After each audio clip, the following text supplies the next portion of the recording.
Hermanos, ¿se han dado cuenta de que no hay ninguna estatua de Dios? Nadie se ha atrevido a hacer nunca una imagen, una estatua de Dios. Del Señor Jesucristo hay cantidad. Vírgenes, santos, hay infinidad. Pero una estatua de Dios, ¿habéis visto alguna vez? ¿A que no? Cada uno tiene una idea muy particular de cómo puede ser Dios, aunque si somos realistas, Dios no tiene forma. Dios no tiene forma, no tiene medida, no tiene peso. Dice la Biblia, Dios es espíritu. No tiene un cuerpo con brazos, con ojos, con espalda, con pies. Puede estar en todas partes al mismo tiempo. Le decía el Señor al rey David, que tanto anhelaba construirle un templo, una casa al Señor: ¿qué casa me vais a hacer a mí? Si el cielo es mi trono y en la tierra es el estrado de mis pies, ¿qué casa le vais a hacer a Dios, verdad? Pero independientemente de cómo cada uno se puede imaginar al Señor, a Dios, lo importante es saber si lo que pensamos de Dios es correcto. ¿Qué concepto tenemos de Dios? Ya sabemos que no tiene forma, que no tiene medida, que no tiene peso, pero ¿cómo es Él? Porque según el concepto que tú tengas de Él, así tú vas a vivir. Hay gente que vive una vida cristiana muy light, sin compromiso, sin santidad, sin orden, porque ese es el concepto que tienen de Dios. Si tuvieran otro concepto más elevado de Dios, no podrían vivir así, imposible. Incluso hasta la forma como oramos. Fíjate cómo ora la gente. A veces escuchar a la gente cómo ora manifiestan el concepto que tienen de Dios, incluso hasta su nivel de madurez. No digo por utilizar más o menos palabras bonitas, por hacer oraciones más largas o más cortas, no, sino la forma como oran, la forma como piden a Dios, la forma como se acercan a Dios. ¿Qué concepto tenemos de Dios? Yo quisiera empezar el mensaje de esta tarde leyendo 2 versículos, después vamos a leer más, pero vamos a comparar 2 versículos, ¿sí? El primero se encuentra en el libro de Deuteronomio, capítulo 1, Deuteronomio capítulo 1, y el otro se encuentra en el Salmo 106, versículo 8. Repito, Deuteronomio 1, 26 y Salmo 106, versículo 8.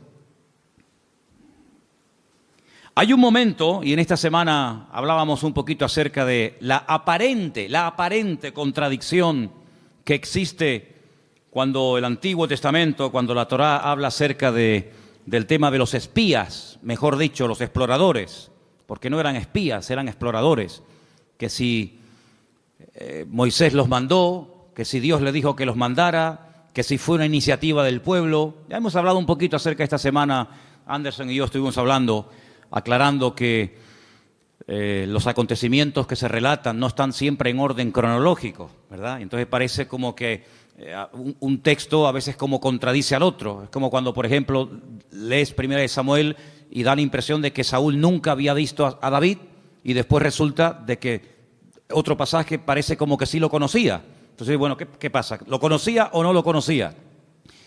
Y hay muchos acontecimientos en la Biblia que se relatan, pero no se cuentan necesariamente en orden cronológico. Entonces tienes que leer todo lo que la Biblia dice sobre ese pasaje para ubicarte y saber por dónde van los tiros. Hay un momento en el que uno de cada tribu, es decir, 12 personas, suben a la tierra de Canaán mientras el pueblo espera en el desierto. Dice que van a reconocer la tierra, si no van como espías. El espía no se deja ver, el espía no quiere que lo vean. Espías fueron lo que mandó Josué a la ciudad de Jericó, previamente antes de atacarla, pero ellos no van escondidos, ellos van a cara descubierta. Ellos entran por las ciudades, van por los valles, cogen fruto de la tierra. Y cuando regresan, claro, el pueblo está esperando, subimos, no subimos, ¿cómo es la tierra? ¿Tiene ríos, no tiene ríos? ¿Es grande, está habitada? ¿Cómo es la tierra? El informe que trajeron fue terrible, terrible. Y de los 12 que fueron, 10 como que se pusieron de acuerdo, tú. 10 trajeron un informe tan negativo que a más de 1,5 millones de personas los hundieron en la miseria. Dice que estuvieron toda la noche llorando. Qué pesimismo contagió aquella gente al pueblo, ¿eh? Terrible, tremendo. ¿Sabes que ese día, se calcula, ¿no? Ese día era el Tisha B'Av, era el día 9 del mes Av. A veces coincide en agosto, a veces coincide ese mes, ese día en julio, depende. Y las peores desgracias, todas las desgracias, las peores catástrofes que le han ocurrido al pueblo de Israel, todas han ocurrido el día Tisha B'Av, el día 9 del mes Av, todas. La destrucción del primer templo, 9 de Av, la destrucción del segundo templo, 9 de Av, la expulsión por parte de los reyes católicos del pueblo de Israel de España, 9 de Av, la firma de la eliminación total y absoluta de los judíos en Europa a través del régimen del Tercer Reich nazi, el día 9 de Av, etcétera, etcétera, etcétera. Y es que ese día marcaron su destino, lloraron sin causa y a lo largo de la historia el Señor les daría motivos para que lloraran con razón. El día 9 de Av. Por eso es un día triste, es un día en el que se esperan siempre todos los años en Israel que pueda ocurrir cualquier cosa. Y fíjense en el capítulo 1 del libro de Deuteronomio, a partir del versículo 26, cuando esta gente regresa, después de haber estado 40 días reconociendo el país, leemos: sin embargo, no quisisteis subir, dice Moisés, no quisisteis subir. Antes fuisteis rebeldes al mandato del Señor vuestro Dios. Fíjate, no dice no quisisteis entrar, no, que lo podía haber dicho. Dice, no quisisteis subir. Había que subir de nivel espiritual para poder tomar posesión de la tierra del Señor. No quisisteis subir, no quisisteis madurar. Os habíais estancado, os habíais quedado acomodados a la vida del desierto. Y ahora hay que subir, amigo. Y no solamente en el sentido físico, sino también en el nivel espiritual, para tomar posesión y para alcanzar ciertas y determinadas alturas espirituales. Uno tiene que subir, uno tiene que crecer. Y si no subes y si no creces, te pierdes la bendición. Y dice la Biblia que no quisieron subir. Pero no solamente no quisieron subir, sino que en el versículo 23 dice, y murmurasteis en vuestras tiendas. No es que se negaron a decir, no queremos subir, aquí nos quedamos, sino que en las tiendas donde ellos vivían en el desierto, tuvieron toda la noche murmurando, hablando mal, quejándose, lamentándose. Y fíjate lo que llegaron a decir, cómo el Señor esas conversaciones, cómo el Señor escuchó e hizo que en su palabra quedara registrado parte de lo que murmuraban en las tiendas de campaña durante la noche. Mira lo que decían. El Señor nos aborrece. ¿Cómo? Porque el Señor nos aborrece, nos ha sacado de la tierra de Egipto para entregarnos en manos del amorreo para destruirnos. Mire, hermano, si Dios hubiera querido destruir a esta gente, no hacía falta sacarlos de Egipto. No hacía falta sacar a todo el pueblo de la esclavitud en Egipto, llevarlos por el desierto y subirlos a la tierra prometida, a la tierra que fluye leche y miel, para destruirlos. En el mismo Egipto podían haber sido aniquilados. Pero fíjate el concepto que ellos tienen de Dios. Y claro, según el concepto, según lo que ellos piensan de Dios, así hablan. De la abundancia del corazón, dice la Biblia, habla la boca. Como Dios nos aborrece, nos sacó de Egipto. ¿Así? Es decir, que Dios te sacó de Egipto porque te aborrece. ¿Eso es lo que tú crees? Y entonces, como nos aborrece, como nos odia, lo que quiere es ahora meternos en la tierra prometida, la tierra de Canaán, para que los habitantes de ese país, sobre todo los amorreos, nos destruyan y acaben con nosotros y con nuestras familias y con nuestros hijos y con nuestra vida. Y lo decían tan tranquilos y se quedaban tan panchos. Todos sabemos que esa noche, como acabo de decir, sellaron su destino y Dios dijo, ahora sí que no van a entrar, amigo. Ahora sí que no van a entrar. Van a entrar aquellos que dijisteis que no entrarían, que eran vuestros hijos. Es decir, la generación adulta que salió de Egipto no entró en la tierra prometida. Dios levantó una nueva generación sin esos prejuicios, sin esas ideas equivocadas y distorsionadas de Dios, y esos fueron los que entraron, y estos que hablaron mal, y estos que murmuraron, todos cayeron en el desierto, uno detrás de otro, excepto aquellos que hablaron bien, Josué y Caleb. Ellos dos sobrevivieron, con más de 80 años, ambos entraron a la tierra prometida, la vieron, la disfrutaron, la habitaron y la conquistaron, y posteriormente la repartieron, solamente ellos.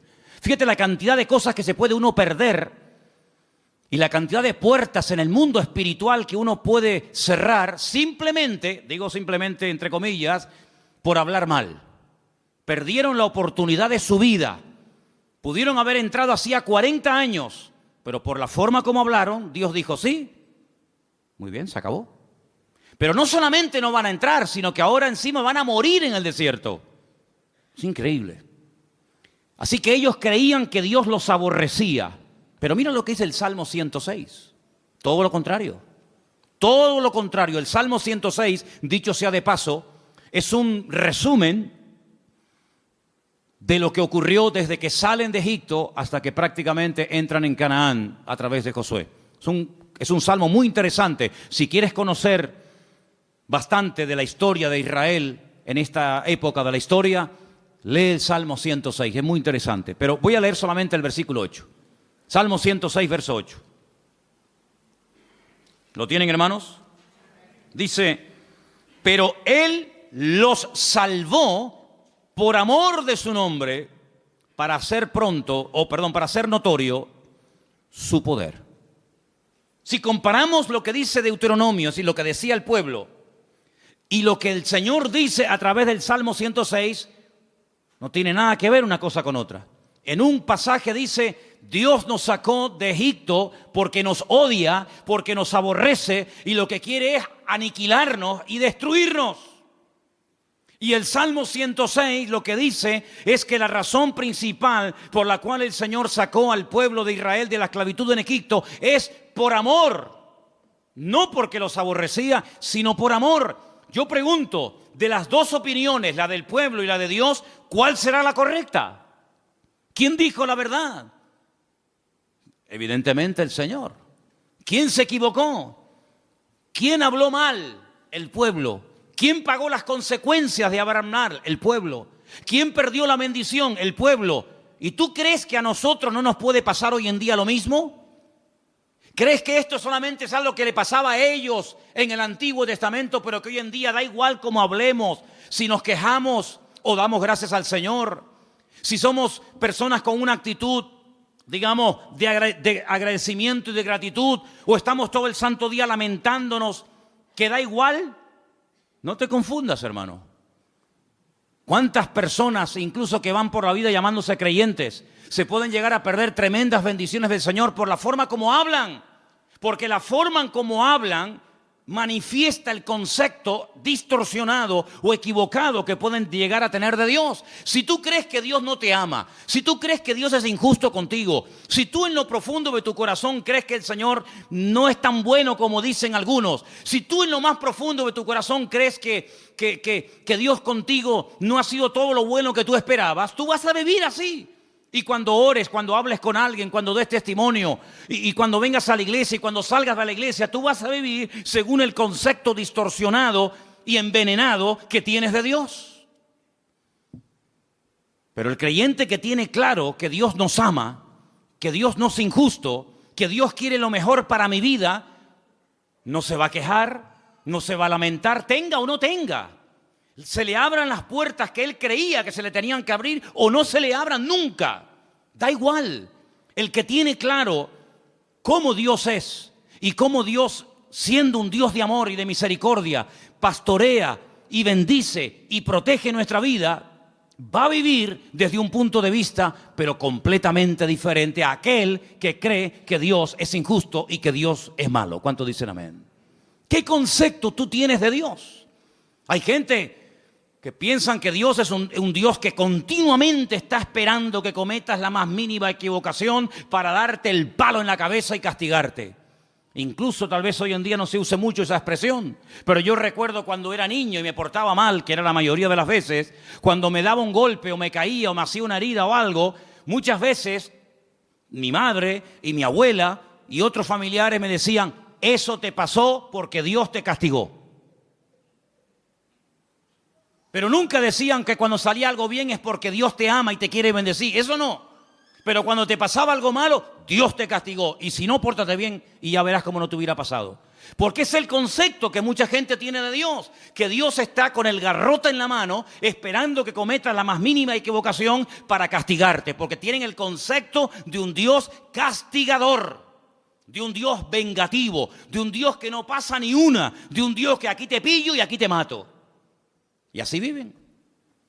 Asustados, amedrentados, tratando siempre de buscarse la vida, tratando siempre, ¿verdad?, de abrirse camino a ellos mismos, porque creen que ellos se pueden pastorear a sí mismos mejor que lo que Dios nos puede pastorear a nosotros. ¿Qué te parece, amigo?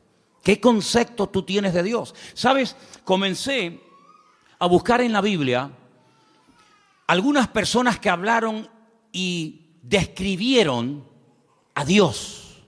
Y me quedé muy sorprendido, porque hay pasajes extraordinarios en la Biblia donde vemos el concepto que algunas personas tenían acerca de Dios. Y vamos ahora a hacer un viaje por el libro del profeta Daniel, libro que está lleno de declaraciones de personas, vamos a decir, no muy creyentes que digamos, pero que cuando les tocó hablar y describir la figura de Dios, nos quedamos con la boca abierta del concepto que ellos tenían de Dios. Vamos, por ejemplo, a Daniel, capítulo 2, a partir del verso 46.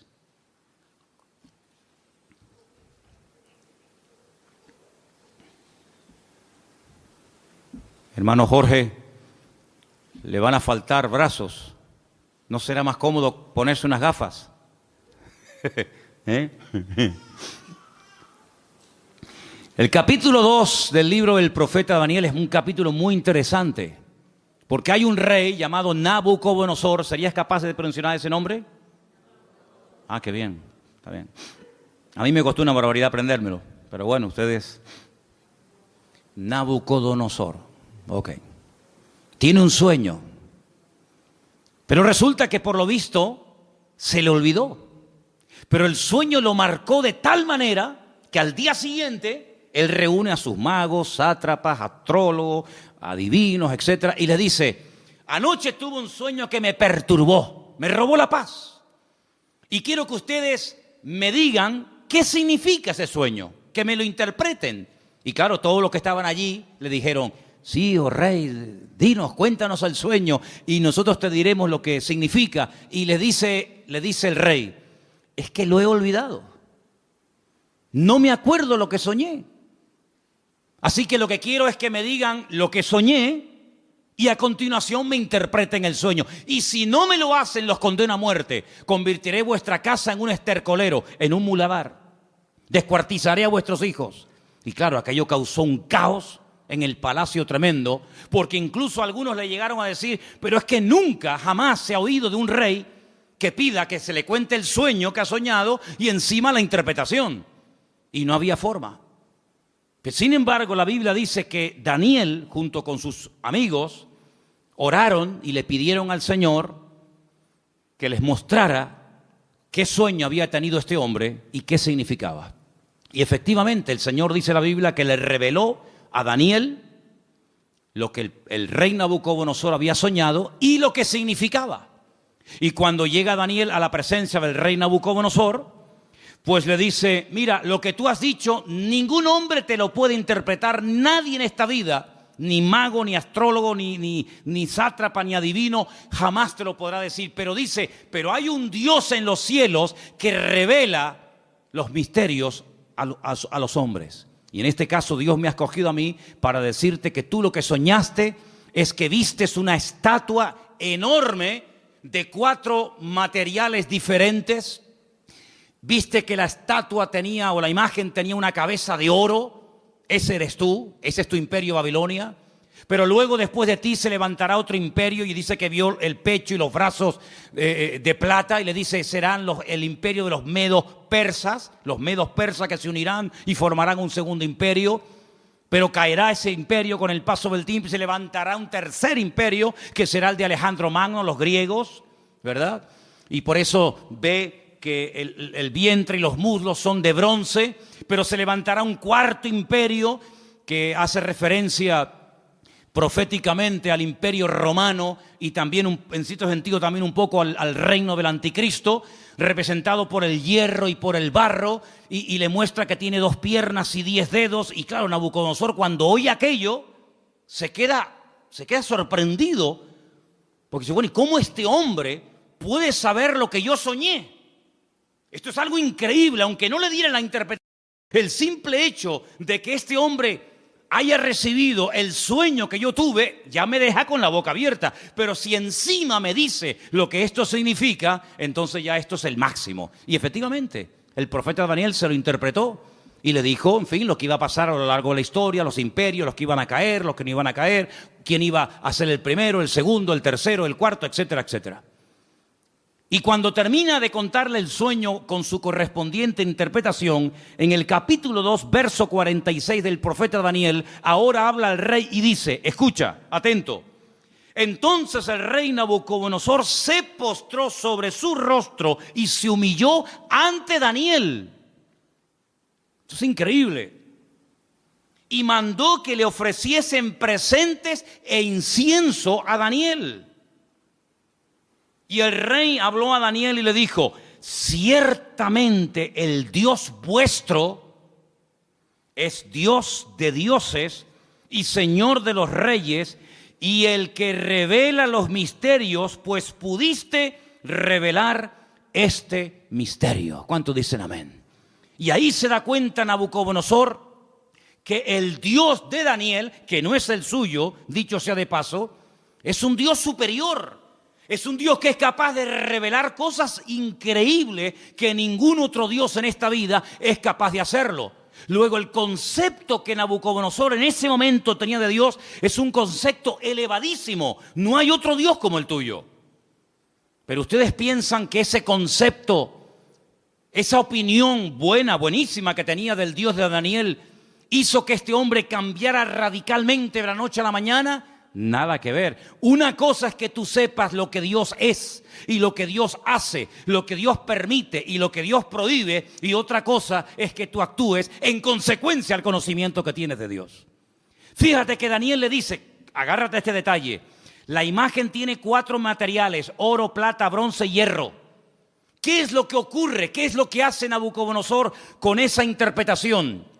Dice, bueno, pues si los 4 materiales representan 4 imperios, yo lo que voy a hacer es ir en contra de lo que Dios ha revelado a través de este hombre, y voy a mandar a construir una imagen, una estatua enorme, curiosamente de 66 codos de alto y 6 codos de ancho, y la voy a mandar a hacer toda de oro, desde la cabeza hasta la planta de los pies, como diciendo, eso de que después de mí va a haber un imperio y después otro y después otro, de eso nada. La voy a hacer toda de oro, como diciendo, aquí el único imperio del cual se va a hablar y va a perdurar en el tiempo y en el espacio va a ser el reino de Nabucodonosor, el reino de Babilonia, que representa al oro. Y ahora en el capítulo 3, lo que vemos es al rey Nabucodonosor, en el versículo 28, ordenándole a toda la población de su reino que se postren y adoren la imagen que él ha levantado. Y ahí encontramos un pasaje increíble, extraordinario, donde vemos que hubieron 3 personas que no quisieron postrarse ante su imagen. Capítulo 3, versículo del 28 en adelante, dice así la palabra. Entonces Nabucodonosor dijo, bendito sea el Dios de ellos, de Sadrat, de Mesat, de Abednego, que envió su ángel y libró a sus siervos que confiaron en él y que no cumplieron el edicto del rey y entregaron sus cuerpos antes que servir y adorar a otro Dios que su Dios. Por lo tanto, decreto que en todo pueblo, nación o lengua que dijere blasfemia contra el Dios de Sadrach, Mesach y Abednego, sea descuartizado y su casa sea convertida en muladar, por cuanto no hay Dios que pueda librar como este. Él se dio cuenta de que el fuego no destruyó a estos 3 jóvenes valientes, porque ellos le dijeron al rey de Nabucodonosor: aunque nos des otra oportunidad, no nos vamos a postrar ante tu imagen. Nosotros solamente adoramos a Dios. Y si ese acto de adorar a Dios implica el que muramos hoy quemados, pues estamos dispuestos a morir quemados. ¿Y qué? Si esa es la muerte, porque yo no elegí ni el día, ni el lugar, ni la forma como nací, pero tampoco podemos elegir ni el día, ni la hora, ni la forma de nuestra muerte. Esas son cosas que escapan al ser humano. Es algo que no podemos escoger, por muy sabios o ricos o intelectuales que seamos. Por lo tanto, si la muerte que Dios ha escogido para nosotros es morir quemados, moriremos quemados, no pasa nada. ¿Creemos que Dios nos puede librar del fuego? ¿Lo creemos? ¿Y nos puede librar de tu mano? ¿Lo creemos totalmente? Pero si no nos quiere librar el Señor, sino que Él hoy quiere que muramos y hasta aquí llegó nuestra vida, tampoco nos vamos a postrar. Y dice la Biblia que fueron lanzados, amarrados, dentro del horno de fuego. Lo que le sorprendió a Nabucodonosor es que no se quemaron, que no solamente había personas vivas dentro del horno, sino que había 4 personajes protegiendo el cuarto personaje a estos jóvenes. Y dice la Biblia que cuando salieron, ni el pelo de su cabeza se había quemado, ni sus ropas olían a humo. Y ante semejante milagro, ya van dos, la interpretación del sueño a través de Daniel, cómo Dios protege milagrosamente la vida de Sadrach, Mesach y Abednego, vuelve otra vez a reconocer que el Dios de esta gente es el Dios todopoderoso, un Dios superior al que Él tiene, un Dios que es capaz de proteger de la muerte segura a unas personas porque confiaron en Él. Y ya van 2. Pero amados hermanos, lo que dice Nabucodonosor de Dios es tremendo. Es un Dios que salva, es un Dios que libra, es un Dios que protege, es un Dios superior, es Dios arriba, es Dios abajo. Algo increíble el concepto que Nabucodonosor tenía de Dios, pero el concepto por sí mismo, el conocimiento por sí mismo no es suficiente. Después vamos a ver qué más hace falta. Seguimos en Daniel, capítulo 4. Este rey Nabucodonosor le da lugar a la soberbia, le da lugar al orgullo, a la arrogancia, paseándose por Babilonia, que era una joya en aquellos tiempos. Comienza a presumir de su ciudad, de sus jardines, de sus conquistas, de sus palacios. Y la Biblia nos enseña que este hombre entra en un periodo de locura totalmente. Pierde el sentido.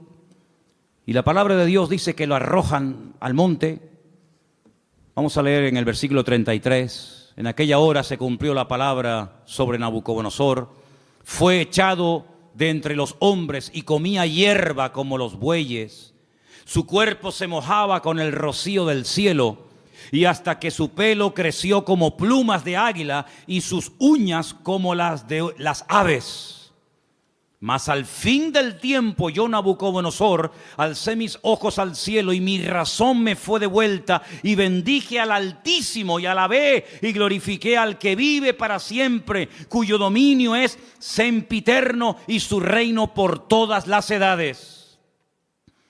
Todos los habitantes de la tierra son considerados como nada, y Él hace según su voluntad en el ejército del cielo y en los habitantes de la tierra, y no hay quien detenga su mano y que alguien le diga: ¿qué haces? En este mismo tiempo mi razón me fue devuelta, y la majestad de mi reino, mi dignidad, mi grandeza volvieron a mí. Y mis gobernadores y mis consejeros me buscaron, y fui restablecido en mi reino, y mayor grandeza me fue añadida. Ahora yo, Nabucodonosor, alabo, engrandezco y glorifico al Dios del cielo, porque todas sus obras son verdaderas y sus caminos justos, y Él puede humillar a los que andan con soberbia. ¿Cuántos dicen amén? Si las palabras que Nabucodonosor habla de Dios, luego sus acciones son otra cosa. Lo que hace es otra cosa diferente. Pero cuando habla de Dios, son maravillas.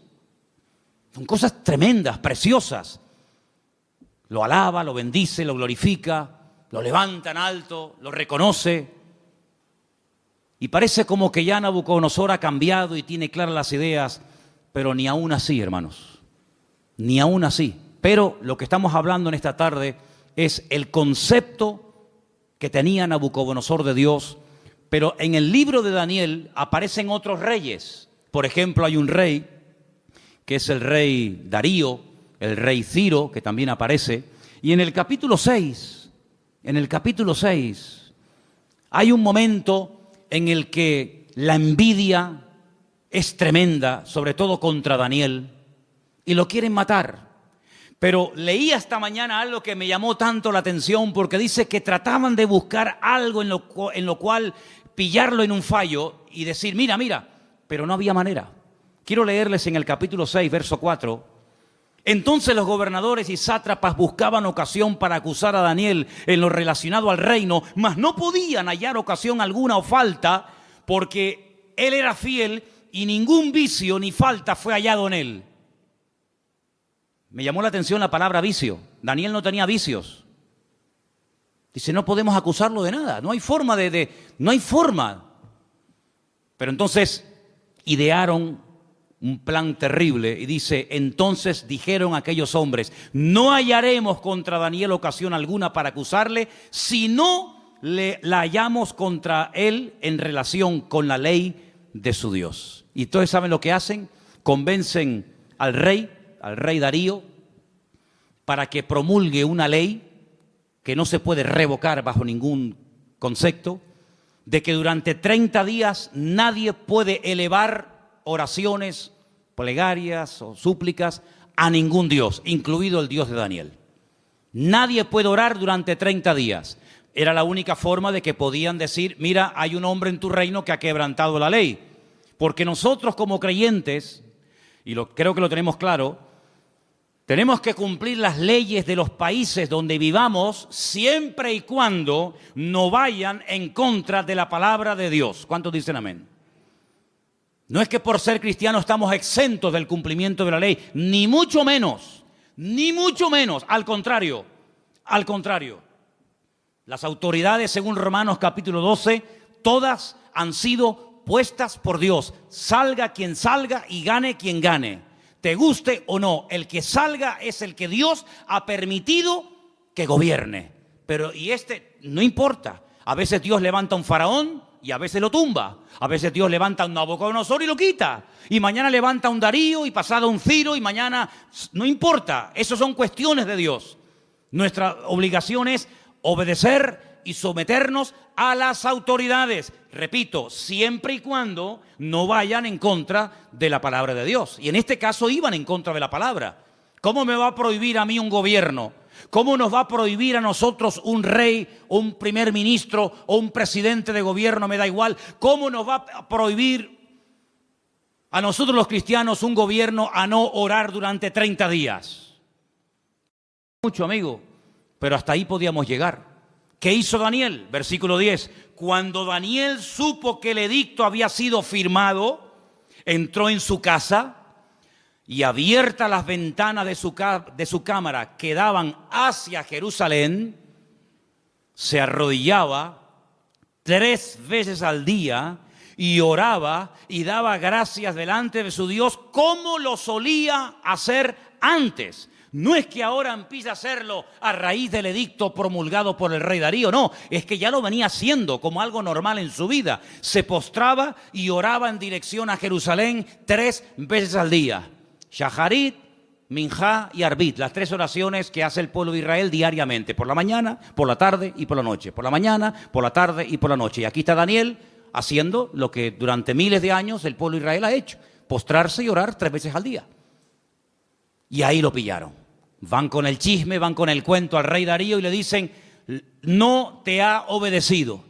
Hay un hombre en tu reino llamado Daniel que ha quebrantado la orden y merece la muerte. Claro, cuando el rey se entera de que es nada más y nada menos que Daniel, al que él respetaba, admiraba y amaba, le pesa en el corazón, pero amigo, lo firmado es ley y no te queda más remedio que sentenciarlo a muerte. En esta ocasión no vas a morir quemado, Como ya se intentó matar a tus compañeros, en esta ocasión te espera el foso de los leones. Y yo creo, hermano, que aquellos leones pasaban más hambre que el perro de un hippie, ¿eh?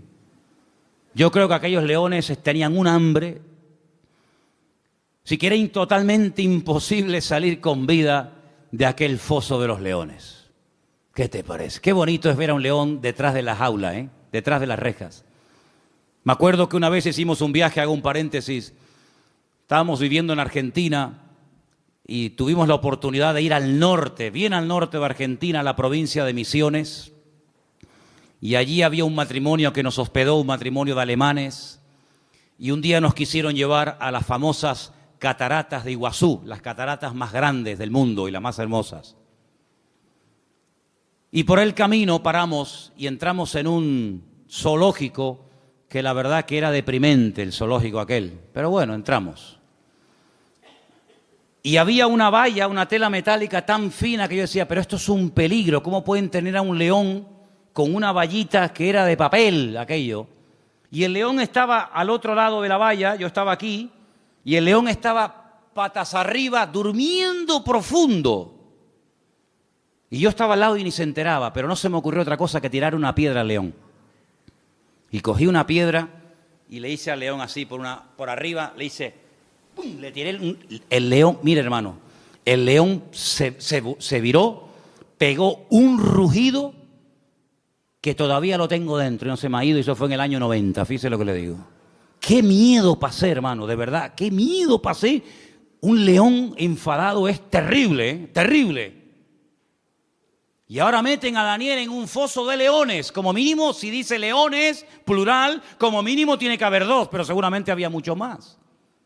Al día siguiente, el rey se va corriendo al foso de los leones, donde el día anterior habían echado a su amigo Daniel. Y dice en el verso 19, capítulo 6, el rey pues se levantó muy de mañana y fue apresuradamente al foso de los leones. Lo quería, ¿eh?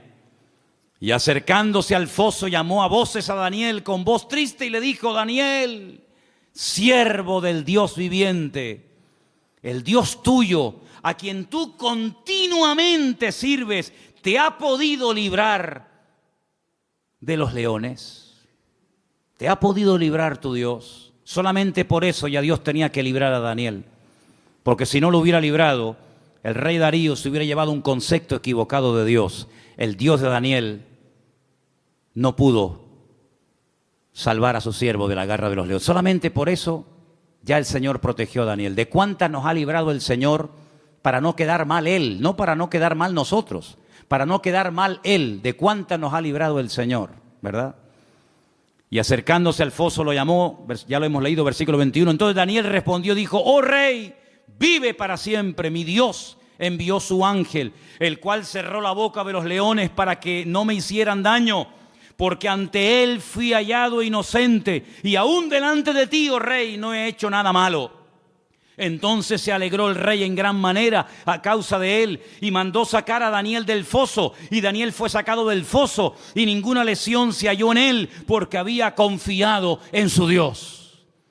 Y el rey dio orden y fueron traídos aquellos hombres que habían acusado a Daniel y fueron echados en el foso de los leones, ellos, sus hijos, sus mujeres, y aún no habían llegado al foso, al fondo del foso, cuando los leones se apoderaron de ellos y quebraron todos sus huesos.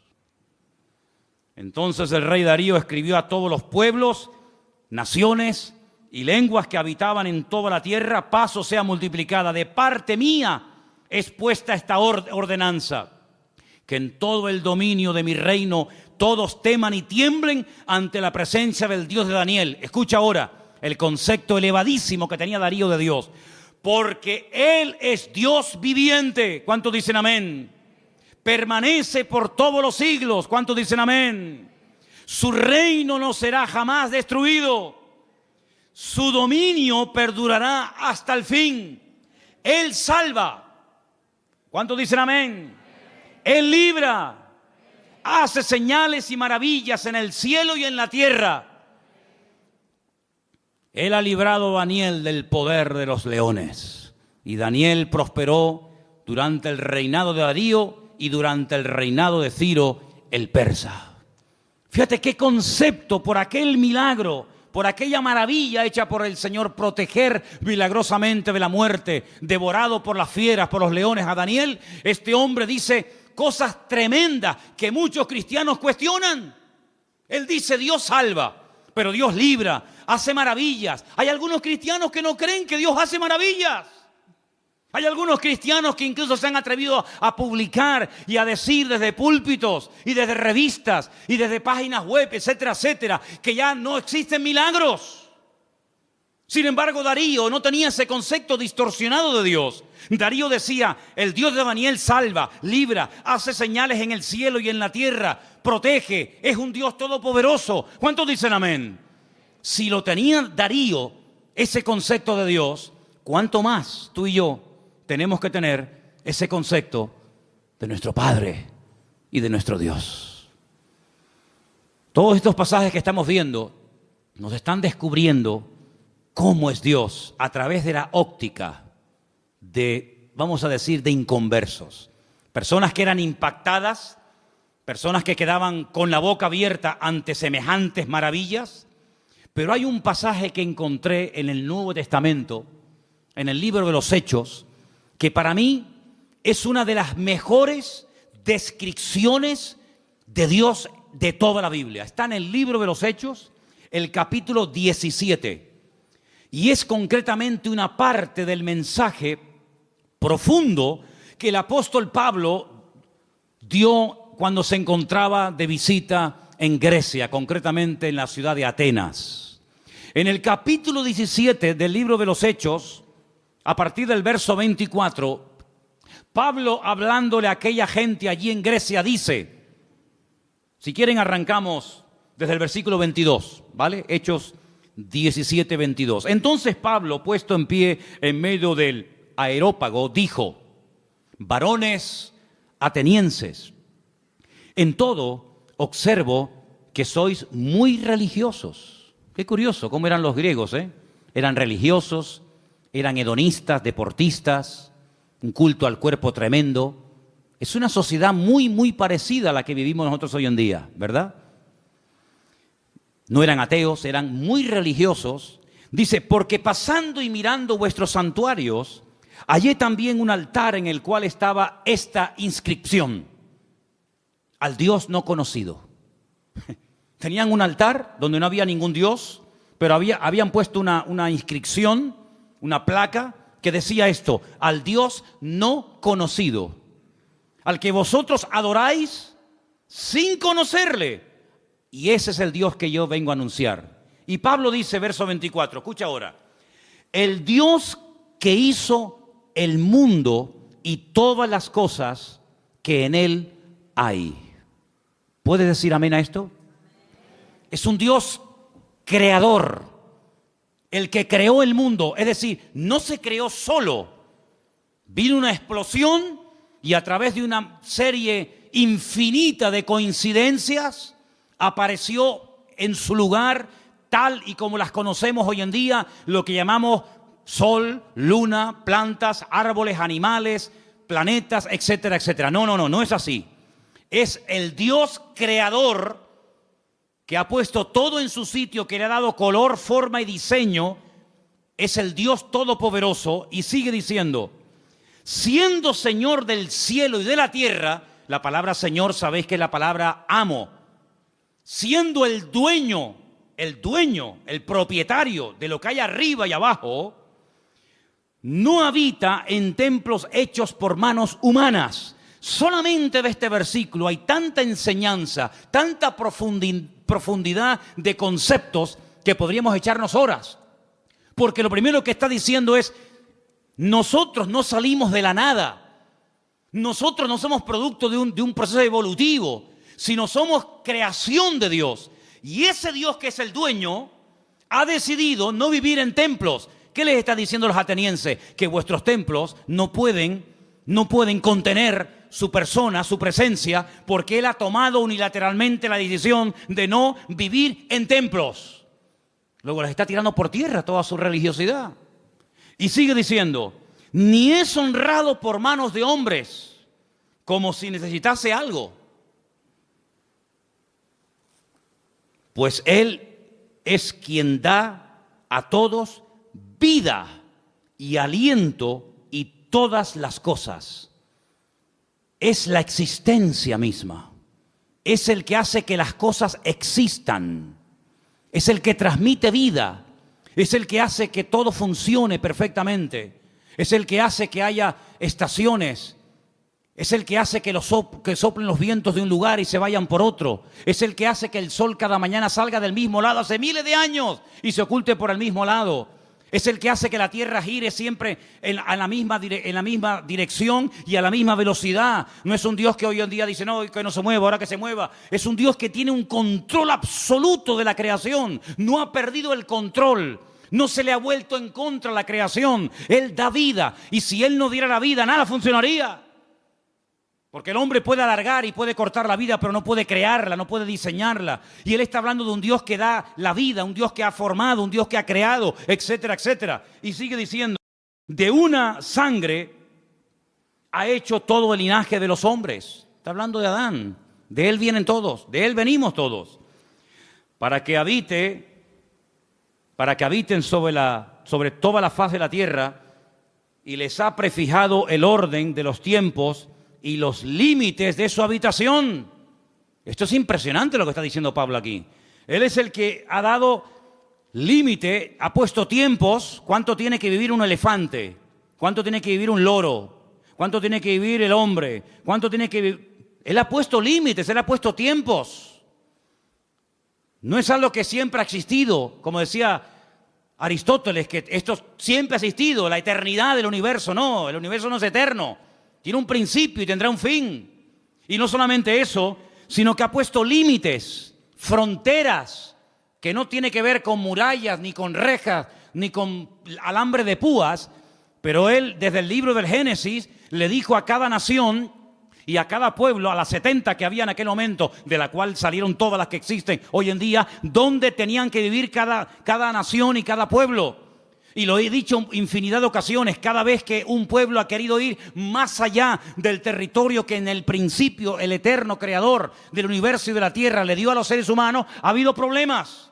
Y cuando los del norte quieren apropiarse de los del sur, y cuando los europeos quieren apropiarse de un continente, y cuando los de este continente quieren saltar a otro, se produce un caos, se produce un desorden, porque Dios estableció dónde tenían que vivir los pueblos.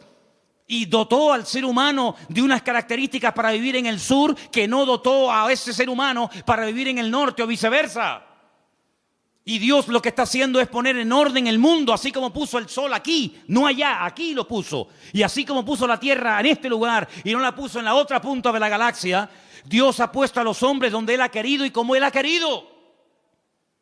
Porque es un Dios que controla y ordena la creación, y el hombre siempre tratando de alterar el orden de Dios. Dice, para que busquen a Dios, si en alguna manera palpando puedan hallarle, aunque ciertamente no está lejos de cada uno de vosotros. Porque en Él vivimos y nos movemos y somos. Eso es increíble, ese concepto. En Él vivimos, nos movemos y somos, como algunos de vuestros propios poetas también han dicho, porque linaje suyo somos. Siendo pues linaje de Dios, no debemos pensar que la divinidad sea semejante a oro, plata, piedra, esculturas de arte, imágenes de hombre. Pero Dios, escucha, Dios, habiendo pasado por alto los tiempos de esta ignorancia, ahora manda a todos los hombres en todo lugar que se arrepientan. A todos, absolutamente a todos. Por cuanto ha establecido un día, por el cual juzgará al mundo con justicia por aquel varón a quien designó. Está hablando del Señor Jesús, dando fe a todos con haberle levantado de los muertos. Y ahí ya se rompió la armonía, porque cuando oyeron de lo de la resurrección, eso era algo que no les cabía en la cabeza, y ahí le dijeron, bueno, ya te escucharemos en otra ocasión, en otro día, en otro momento. El concepto que Pablo tenía de Dios era un concepto no distorsionado, no equivocado ni envenenado, sino era un concepto correcto y exacto. Y la pregunta que tenemos que volver a hacer nosotros en el día de hoy, ¿qué concepto tenemos nosotros de Dios? ¿Cómo tratamos a Dios? Muchas veces le decimos a Dios cómo nos tiene que tratar a nosotros. Pero la pregunta es, ¿cómo estamos nosotros tratando a Dios? Queremos que Él nos sane cuando estamos enfermos. Queremos que Él supla nuestras necesidades cuando necesitamos que sean suplidas. Queremos que nos haga compañía cuando nos sentimos solos. Queremos que nos dé trabajo cuando nos falta. Queremos que nuestros hijos estén sanos y robustos y con trabajos y bien. Todo eso está bien claro. Pero la pregunta es, ¿cómo tú estás tratando a Dios? Algunos ni se lo han planteado. Algunos viven en una ignorancia tan grande que lo único que le preocupa es el aquí y el ahora.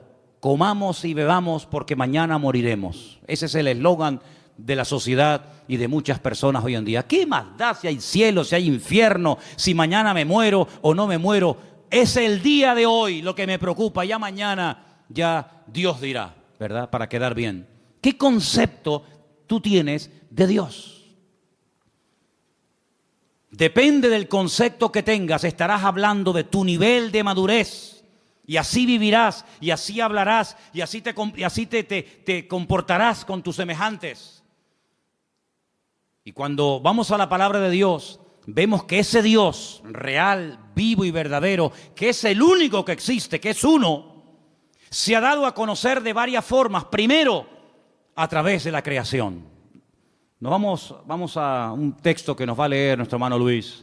Romanos 1:20. Preste atención porque es un texto extraordinario a tener en cuenta. Romanos 1:10.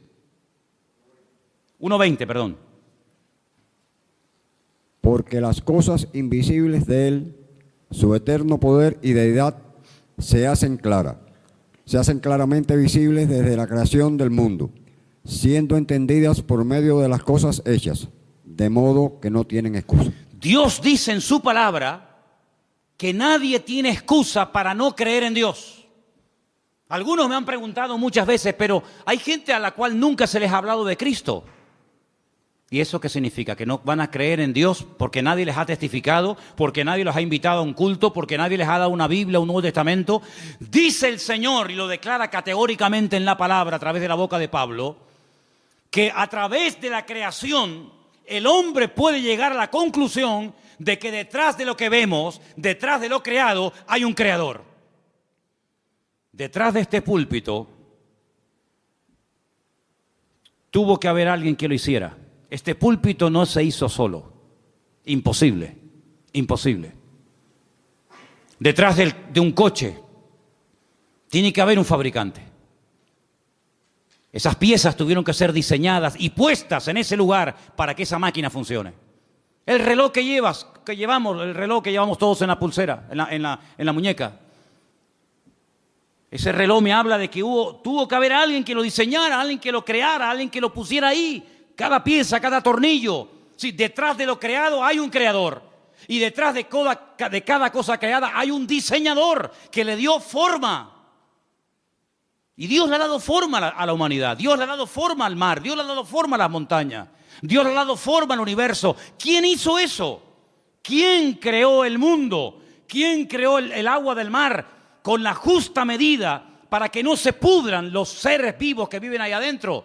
Si tuviera más nivel de sal, la vida sería imposible, como el mar muerto. Hay un mar que se llama el mar muerto. Bueno, en hebreo se llama el Yam HaMelach, el mar de la sal, en español, el mar muerto. ¿Por qué es muerto? Porque tiene demasiado nivel de sal. ¿Te imaginas que los mares que nos rodean, las playas a las que vamos a bañarnos, tuvieran el mismo nivel de sal que el mar muerto en Israel? No habría peces. Sería imposible la vida. No se podría navegar en esos mares. No habría peces, no habría fauna marina. Pero Dios, cuando hizo el mar, le dio la cantidad exacta de sal, ni más ni menos, para que todo funcione de una forma perfecta y matemática durante miles y miles de años. Así de claro, hermano. Si el sol estuviera un poco más cerca, sería imposible la vida en el planeta Tierra. Moriríamos todos achicharrados, quemados. Si el sol estuviera más lejos, la vida en la Tierra sería imposible. Se congelaría la Tierra. Pero Dios lo puso justamente donde tiene que estar y como tiene que estar, para que ni caliente demasiado ni enfríe demasiado. Ahí está, donde tiene que estar. Dios todo lo ha diseñado de una forma increíble, pero algunos, mentes sabias, dicen que no, que detrás de todo eso no está Dios, que detrás de todo eso hay un proceso evolutivo, hay un Big Bang, hay unas explosiones, hay un cúmulo de coincidencias, millones de coincidencias para que todo forme lo que llamamos mundo, universo, tierra. Increíble. Ahí se cumple el texto que dice: y queriendo ser sabios, se hicieron necios. Queriendo ser sabios, se hicieron necios. El Señor se dio a conocer primeramente a través de la creación. Hay personas que se han convertido observando las estrellas, porque todas las estrellas del universo, su nombre está en hebreo. Y traduciendo el nombre de muchas de las estrellas, puedes conocer prácticamente toda la Biblia, Antiguo y Nuevo Testamento. Primera y segunda venida de Cristo. Ya sé que no es un método que hoy en día utiliza el Señor, pero hubo durante muchas generaciones y siglos, un sistema que le permitía al hombre leer, descifrar el mensaje de Dios en las estrellas. De ahí que el diablo después se levantara y creara o inventara la famosa astrología, tratando de manipular el universo, ¿verdad? Y tratando de decirle al hombre que esta estrella o aquella o la otra ejercía una influencia mejor o mayor o positiva o negativa sobre el carácter, la personalidad de la gente, y de ahí viene todo el sistema de horóscopos y toda esa historia. Pero hubo un momento en la historia en el que los hombres sabían interpretar y leer las estrellas. Y los magos de Oriente vinieron a Belén guiados por una estrella, no por una, sino por su estrella. Y se dieron cuenta de que las estrellas se habían alineado, y cuando interpretaron y vieron Betulá y vieron Ari y vieron todas las estrellas, ellos dijeron: ha nacido el Mesías, porque ellos supieron leer el mensaje, cosa que hoy en día pues ni se puede ver ni se puede interpretar. Y hay otro momento en el que Dios utilizó otro sistema, y dice la Biblia en Hebreos, que también lo vamos a leer ahora, que Dios habló muchas veces, muchas formas y maneras distintas, pero ahora ya ha hablado ya de la última forma que iba a hablar. Y quiero que escuchen este versículo. Es el último que vamos a leer. En Hebreos capítulo 1, a partir del versículo 1 en adelante, dice así: Dios, habiendo hablado muchas veces y de muchas maneras en otro tiempo a los padres por los profetas, en esos postreros días nos ha hablado por el Hijo, a quien constituyó heredero de todo, y por quien asimismo hizo el universo, el cual, siendo el resplandor de su gloria y la imagen misma de su sustancia, y quien sustenta todas las cosas con la palabra de su poder, habiendo efectuado la purificación de nuestros pecados por medio de sí mismo, se sentó a la diestra de la majestad en las alturas, hecho tanto superior a los ángeles, cuando heredó más excelente nombre que ellos. Si Dios habló muchas veces y de muchas formas diferentes, dice en el pasado, dice, pero en los últimos tiempos Dios decidió hablar ya contundente y claramente, y lo hizo a través del Señor Jesús, a través de su amado Hijo. Eso es lo que dice la palabra. Así que si no te sirve la creación, Dios se reveló en su palabra. Si no te gusta leer la Biblia o no la conoces, Dios te habló a través de Jesús. Pero no hay excusa, no hay ninguna excusa. Dios no va a decir: ¿y qué hacemos con este al cual nadie le predicó? Todo el mundo tendrá su oportunidad de una manera u otra. Eso no nos exime de la responsabilidad de predicar el Evangelio, evidentemente. Pero les puedo asegurar, amados hermanos, que el Señor no ha dejado su persona sin testimonio. Él ha dado testimonio de su existencia. Él ha dado testimonio de su poder. Él ha dado testimonio de que esto no es producto de la casualidad, sino es producto de la mano poderosa de Dios. ¿Cuántos dicen amén? Y para más INRI, si quieres creer en Dios, mírate a ti mismo. Mírate tú, porque viéndote a ti, no me queda más remedio que creer en Dios. Alguien le dijo una vez a una persona: demuéstrame que Dios existe. Dice: mírate a ti mismo. Viéndote a ti, tengo que reconocer que Dios tiene que existir. Porque ¿de dónde saliste tú? No de mis padres, y los tuyos, y tus padres, y de los suyos, y ellos. Y cuando seguimos hacia atrás, Llegamos a un momento en el que nos damos cuenta de que la humanidad no es algo eterno, que siempre ha existido de eternidad a eternidad, sino que hubo un punto de partida, hubo un primer habitante, como habrá un último. Y de generación en generación, el hombre mirando hacia sí mismo puede ver el diseño perfecto de su cuerpo, cómo todo funciona con una armonía extraordinaria. Y todo eso nos habla de un diseñador, de un creador y de un Dios todopoderoso. Ahora, el que no quiere creer, ni viendo milagros va a creer. Ni viendo milagros va a creer, porque los milagros no se hacen para que la gente crea, sino que se hacen como evidencia de la manifestación del poder de Dios. Y quiero solamente recordarles que la lectura que se leyó esta tarde estaba basada en el libro de Esdras, ¿verdad? Capítulo 9. Cuando ellos vuelven del cautiverio en Babilonia, gracias al Señor, después de 70 años, llegan a Babilonia, llegan a Jerusalén, con la intención de hoy empezar de cero, reconstruir la ciudad, inaugurar otra vez el templo, y bueno, hacer las cosas ahora bien. Y le llega la noticia al sacerdote Esdras y le dicen, tenemos que comentarte algo, aquí hay un problema muy grave y muy serio. A ver qué pasa.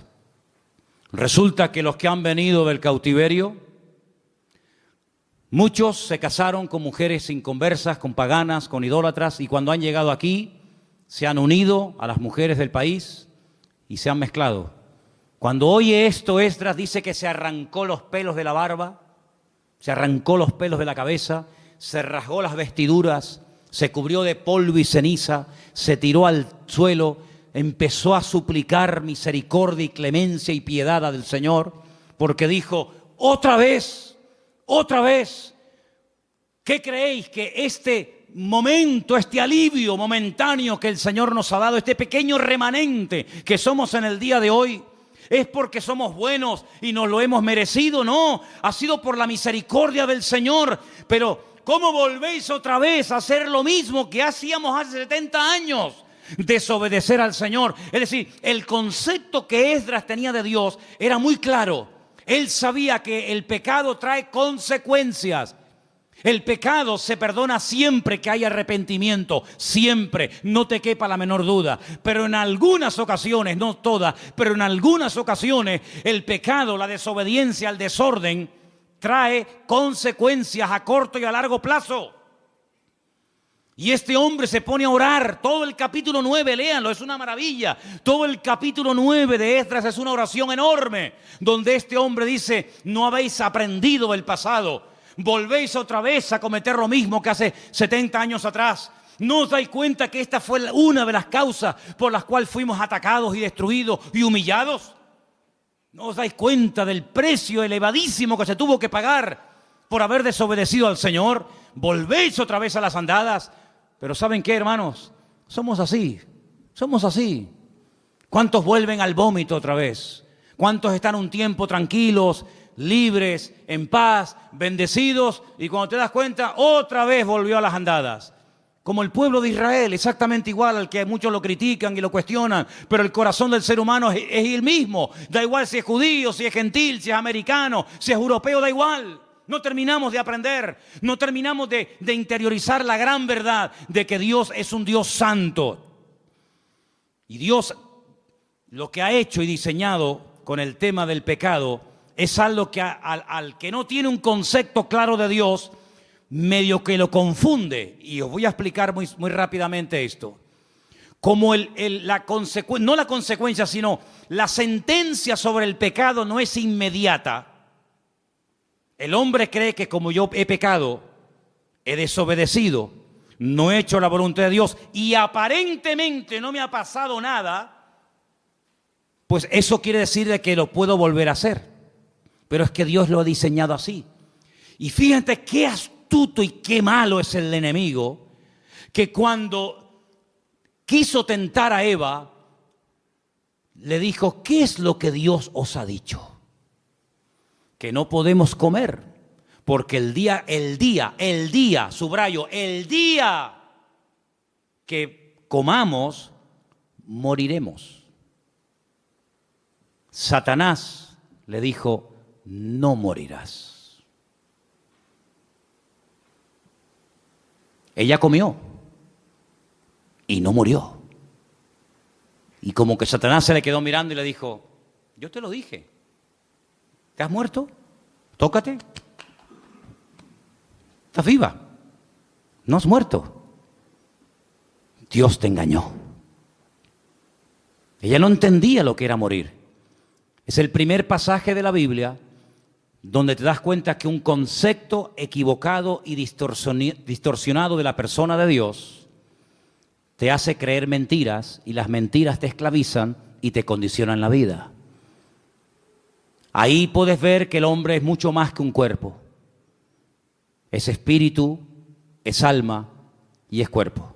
Sin embargo, cuando su marido come, se esconde de Dios, le da vergüenza hablar con Dios, y Dios lo confronta y le dice, ¿dónde estás? Como diciendo, ¿qué has hecho? ¿Qué te ha pasado? Él creía en Dios. Adán no se convirtió de creyente en ateo así en segundos. Él seguía siendo creyente, pero el concepto de Dios, el pecado lo distorsionó. Él creía en Dios, pero creía que podía esconderse de Dios y meterse en un lugar donde Dios no podía encontrarlo.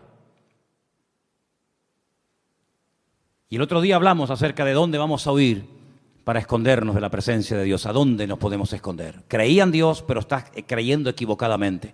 El día que vieron el cuerpo inerte y sangrando y que no se movía de su hijo Abel, ese día ella entendió que la muerte, cuando uno peca, tiene dos puntos principales: la espiritual y la física. El día que comiste del árbol prohibido, moriste espiritualmente hablando. Y llegará el momento que la sentencia natural y física sobre tu desobediencia la experimentarás cuando tu cuerpo de un momento a otro deje de funcionar y te mueras físicamente. ¿Te das cuenta? Cuando el apóstol Pablo le escribe a los efesios, les dice, vosotros estabais muertos, no físicamente, sino en vuestros delitos y en vuestros pecados, y Él os dio vida juntamente con Cristo.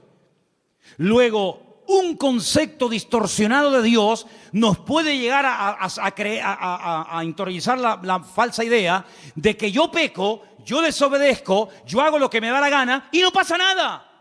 Eso es lo que tú te crees, porque la soberbia del hombre lo ciega, el orgullo del hombre lo embota. Y dice la Biblia que el hombre natural, el hombre que ha perdido la sensibilidad, ni siente ni padece, incluso hasta se burla y se ríe del que dice que cree en Dios, del que dice que existe otra vida, del que dice que existe cielo e infierno, y se ríe porque dice y se engaña a sí mismo, pero si yo siendo ateo y sin leer la Biblia y sin ir a la iglesia que tú vas, yo vivo mejor que tú. Y es la falsa seguridad que el diablo le mete en la cabeza a mucha gente, que se creen que porque tienen, son, y no se dan cuenta que el que se salva no es el que tiene, sino el que es. Y el que es aquel que humilló su corazón delante de la presencia del Señor. Entonces, ¿qué concepto tú tienes de Dios? ¿Crees que tu Dios es un Dios que tú puedes mangonear? Así orarás y así vivirás. ¿Crees que te puedes esconder de Dios? Porque como no lo sabe tu mujer, como no lo sabe tu padre lo que has hecho, crees que también Dios no se ha enterado, pues así vivirás, así te moverás y así actuarás. Pero si tú tienes un concepto como el que Esdras tenía, como el que Daniel tenía, como el que Pablo tenía y los hombres de Dios tuvieron, que Dios es un Dios que ve, Dios es un Dios que conoce, Dios es un Dios que está permanentemente a nuestro lado, ya te vas a cuidar tú mucho, amigo, de hacer cosas que le desagradan al Señor, porque aunque no te vea ni te observe nadie, tú sabes que los ojos del eterno Dios te van a ver a donde quiera que vayas, sea de noche o sea de día. ¿Cuántos dicen amén? ¿Qué concepto tienes de Dios? Lee la Biblia, y leyendo la Biblia vas a encontrar que Dios es un Dios vivo, es un Dios que sana, es un Dios que libera y es un Dios vivo, con el cual tú tienes que tener relación, porque dejé para el final, creo que lo más importante. Dios se ha revelado en la creación, Dios se ha revelado en su palabra, y Dios se ha revelado a través de la persona de Cristo. Nosotros, los seres humanos, cosa que para algunos es una cosa impensable o de locos, el ser humano puede llegar a tener la posibilidad, si quiere, de tener una experiencia personal con Dios. Y hasta que tú no tengas una experiencia personal con Dios, tú te puedes definir como lo que quieras, pero lo que le da fuerza a tu vida es tu propia experiencia. Ya sé que hay muchas cosas de la vida que no hay que experimentar para creerlas. Yo nunca iré a la luna, creo. Pero yo creo en la luna, aunque no he tenido la experiencia de estar en ella y pisarla y tocarla. Pero con nuestro Dios, los que hemos tenido un encuentro y una experiencia con Él a través de su amado Hijo Jesús, nuestra fe es una fe a prueba de bombas, es una fe inconmovible, porque la experiencia nos da la credibilidad de saber que nuestro Dios existe y Él es todopoderoso. ¿Cuántos dicen amén? Cierra tus ojos ahí donde estás y pregúntate, ¿qué concepto tengo yo de ti, Señor? ¿Qué idea tengo yo de ti, Señor? ¿Te conozco realmente? ¿Conozco yo realmente al Señor? ¿Cómo hablo con Él? ¿Cómo vivo? ¿Cómo oro? ¿Cómo me comporto cuando me ven y cuando no me ve nadie? Y ahí donde estás, ora y habla con Él. Dile, Señor, en esta noche vengo delante de tu presencia, Dios mío.